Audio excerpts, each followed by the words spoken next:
Bonjour à tous. Très souvent dans mon ministère pastoral, j'ai rencontré des personnes qui n'aimaient pas Dieu. Et ce qu'elles n'aimaient pas en Dieu, c'était l'interprétation qu'elles donnaient à ce qu'elles voyaient dans le monde.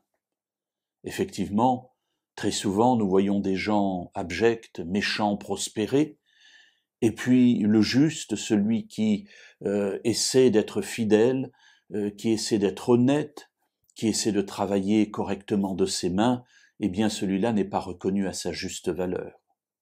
L'analyse est bonne, et elle ne date pas d'aujourd'hui.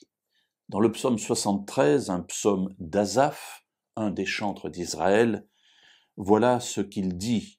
Je prends le psaume 73 et on pourrait dire que c'est le résumé des versets 1 à 15.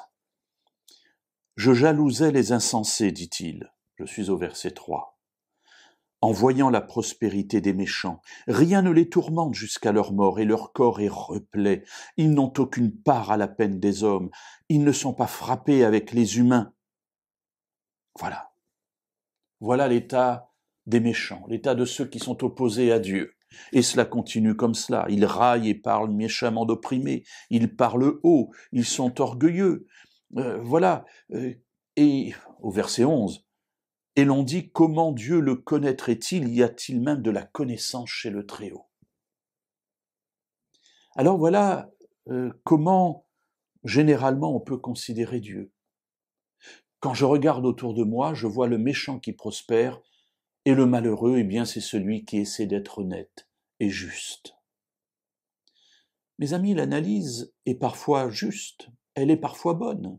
Effectivement, des méchants prospèrent et des justes sont méprisés, sont parfois persécutés et tués.